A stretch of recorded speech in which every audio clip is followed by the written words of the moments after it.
Once upon a time, a wise scholar left his home and wandered into a quiet village called Emmet. He was tired of the noisy world and wanted peace to study his books. In the middle of the village stood an old, beautiful house with a lovely garden full of flowers. People whispered it was haunted, but the scholar didn't care. He rented it right away.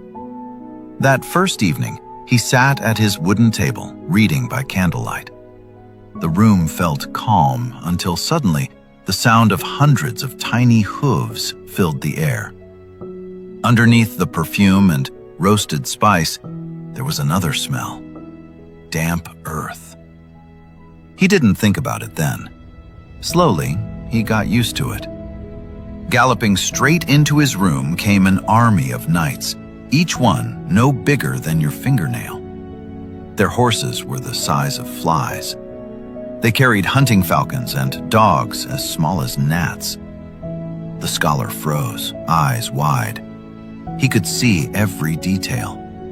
The tiny knights rode straight to the corner where his simple bed stood. They set up a grand hunt with tiny bows and arrows. Birds and animals no bigger than grains of rice scattered across the floor. The scholar watched, heart pounding, as they celebrated their catch. Then came a long procession. Banners waved. Soldiers with swords and spears marched in perfect lines. Hundreds of servants followed, carrying curtains, tents, tables, chairs, pots, plates, everything needed for a royal feast. The scholar sat very still. At first, his hands shook. But night after night, the same thing happened. Slowly, he got used to it. He could even hear their faint voices clearly. One evening, a bright-colored banner appeared. Behind it rode a proud figure in a scarlet hat and flowing purple robes. Thousands of tiny guards surrounded him. Runners with whips cleared the path. A man in an iron helmet raised a golden axe and shouted in a surprisingly loud voice, "His Highness is graciously pleased to look at the fish in the purple lake." The king, in scarlet, climbed down from his horse. His servants quickly set up elegant tents right on the edge of the scholar's ink saucer, the small dish he used to wet his brush. They prepared a huge banquet. Musicians played faint, beautiful music on tiny pipes and flutes. Dancers twirled in purple, scarlet, and green robes. The smell of roasted spices and rich food drifted through the whole room. The scholar could hear every laugh, every toast, every order. After 3 courses, the king clapped his hands. "Quick! Bring the nets and lines!" Tiny nets flew into the ink saucer. They pulled out hundreds of thousands of fish. The king himself cast a line in the shallow water and proudly caught a dozen bright red carp. The head cook prepared the fish. The delicious smell filled the air. The king leaned back, full of pride. Then his eyes fell on the scholar, the big, quiet man sitting at the table. In a loud, mocking voice, the king said, "I know nothing about the writings and customs of wise men, yet I am a great king, honored by all. Look at that scholar over there.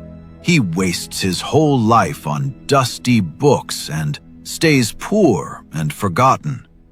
If he begged to serve me faithfully, maybe, just maybe, I would let him join our feast."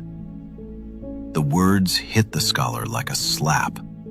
All his hard work, all his lonely nights studying, reduced to a joke by this tiny, arrogant king.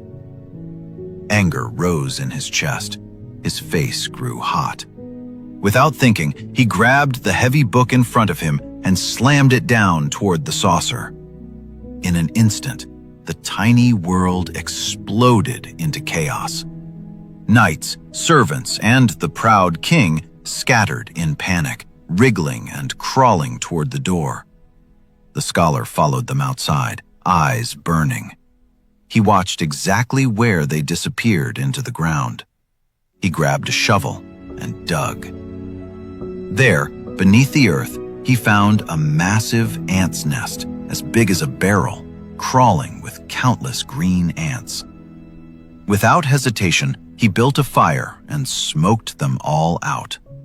The proud kingdom of the ants was gone in moments. Someone came to mind just now.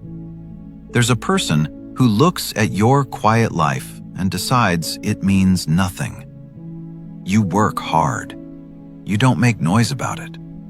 You don't announce every small win, and they read that silence as proof you're falling behind. So they talk down to you, make jokes at your expense, ask when you're finally going to do something with your life. They mistake quiet for weak. They always do. But they only see the part of you that you let them see. They have no idea who they're talking to. Let them talk. They're guessing.